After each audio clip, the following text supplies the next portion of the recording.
तो स्वागत है आज की एक नई वीडियो में। दोस्तों आज की इस वीडियो में आपको सूरदास जी का साहित्यिक परिचय बताने वाला हूं, प्लस आपको जीवन परिचय भी बताने वाला हूं, यानी कि दोनों को साथ में बताऊंगा। जी हाँ दोस्तों, वीडियो बहुत ज्यादा इंपॉर्टेंट होने वाली है। आपके एग्जाम में चाहे जीवन परिचय पूछे चाहे साहित्यिक परिचय पूछे, आप इसको याद कर लेना, आपका दोनों में काम चल जाएगा।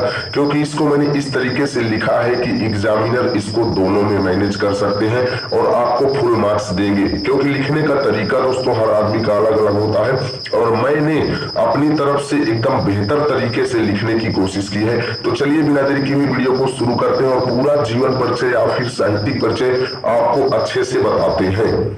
तो देखिए दोस्तों, सबसे पहले आपकी जानकारी के लिए बता दूं कि अगर आपके एग्जाम में साहित्यिक परिचय पूछा जाएगा, ठीक है, तो सबसे पहले आपको थोड़ा सा जीवन परिचय लिखना है, जितना मैं बता रहा हूं पूरा लिखना है, ठीक है। और उसके बाद लास्ट में साहित्यिक परिचय हेडिंग डाल के फिर लिखना है।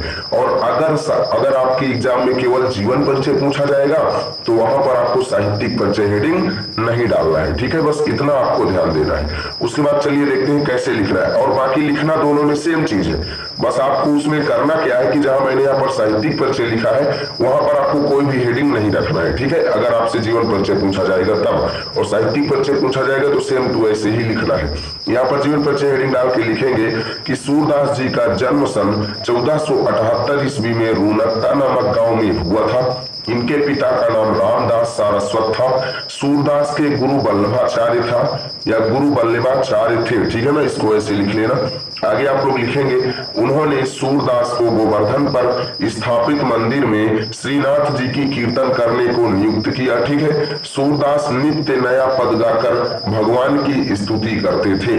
बस इतना आपको जीवन परिचय में लिखना है, ठीक है। यानी कि जीवन परिचय हेडिंग दोनों में रहेगी, चाहे साहित्यिक परिचय पूछा जाए या फिर जीवन परिचय पूछा जाए, ठीक है। लेकिन साहित्यिक परिचय हेडिंग दोनों में नहीं रहेगी, या केवल तभी रहेगी जब आपसे साहित्यिक परिचय पूछा जाएगा। जीवन परिचय पूछे जाने पर ये हेडिंग हम कट कर देंगे, ठीक है। इस हेडिंग में कैसे लिखेंगे कि सूरदास जी अष्टछाप तथा कृष्ण भक्ति शाखा के श्रेष्ठ कवि हैं।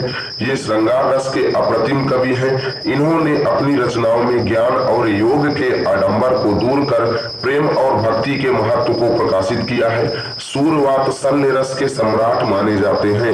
इनके काव्यों में उपमा, उत्प्रेक्षा, रूपक, दृष्टांत आदि अलंकारों का प्रचुर मात्रा में प्रयोग हुआ है। इन्होंने अपने पदों में कृष्ण की बाल लीला का बेहतर वर्णन किया है। यानी कि दोस्तों मैं इतना सिंपल तरीके में लिखा हूं कि आप लोगों को ज्यादा इसे रटने के लिए परेशानी नहीं पड़ेगी। बस आप लोग इसको एक दो बार लिख लेंगे, अच्छे से आप बना बना करके इसको पूरा लिख लेंगे, ठीक है। अभी आप लोग स्क्रीनशॉट भी इसका ले लीजिए पहले, ताकि आप सभी को पूरा अच्छे से समझ में आ जाए और आप लोग नोट्स भी बना सके। तो इतने का पहला स्क्रीनशॉट आपका रहेगा। दूसरा स्क्रीनशॉट आप लोग इतना ले लीजिए। आगे कैसे लिखेंगे कि आजीवन इन्होंने श्री कृष्ण की भक्ति में व्यतीत कर दिया। सूरदास जी को अपने अंतिम समय का आभास हो गया था। सन 1583 ईस्वी में पारसौली नामक स्थान में इनकी मृत्यु हो गई। अब ध्यान देना, यहाँ पर मृत्यु जो है हम साहित्यिक परिचय के लास्ट में ही लिखेंगे, यहाँ पर नहीं लिख देंगे, ठीक है ना। कई लोग यहीं पर लिख देंगे तो वो अच्छा नहीं रहेगा। आपको साहित्यिक परिचय हेडिंग के लास्ट में यहाँ पर आपको मृत्यु के बारे में बताना है, ठीक है। अब रचनाएं हेडिंग डालना है और लिखना है साहित्य लहरी, सूर सागर, सूर सारावली, नागलीला, सूर पचीसी आदि, ठीक है ना। क्योंकि एक कवि की बहुत सारी रचनाएं होती है और प्रत्येक रचना हम यहाँ पर नहीं लिखेंगे, इत्यादि शब्द का यूज कर देंगे। इससे एग्जामिनर समझ जाएगा कि भाई इतनी रचनाएं हैं।